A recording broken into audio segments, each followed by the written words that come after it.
nongeye kubaha ikaze uyu munsi. Tugarutse kuri barete ya kabiri. Ushize twabonye barete ya mbere, tugannye kuri barete ya kabiri. Barete ya kabiri ifatwa ite? Noneho hano twahereye muri ra. Uzi ko barete ya mbere twahereye muri mi, hano ni ra.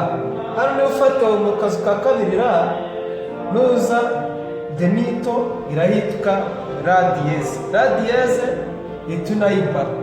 Ubwo ni ukuvuga ko turaza gutya, iyi ni ra, nako nifatwa nyine ra majeri. Turi muri majeri. Ra majeri numanuka akazu, ubwo ra diyeze ariko ugahita uyibara. Ubwo noneho gutyo urabona biravuganye, kugira ngo uhite ubihindura bizaba bikugora. Fatisha urutoki rwa kane n'urwa mbere. Ubwo urafata urwa kane rufata itatu n'urwa mbere, ibe ra diyeze. Ra diyeze numanuka ibe muri to, ihinduka to do. Nongeye kumanuka to ihinduka re. Nongeye kumanuka to ihinduke mi. Demito fa. Ubwo hano twihere ni ra, la diyeze,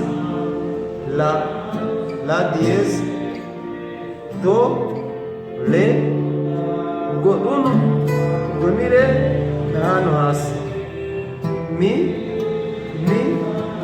Ubwo ni mi, hano ni ngi bikahita bihinduka mi fa. Nongere nsubemo ni ra, bihinduka ra diyeze, demito kazana muri do. Ubwo hano si iri hagati ya la diyeze na do. Ubwo si ni, iyi ni si majeri. Ubutaha tuzabereka uburyo wacuranga muri utuje y'amabare ya mbere n'aya ya kabiri, ko byavamo indirimbo. None nakoze ubwo hasigaye yani mabare y'amamineri, niyo tuzareba ubutaha. Mukore aya ngaya, murakoze.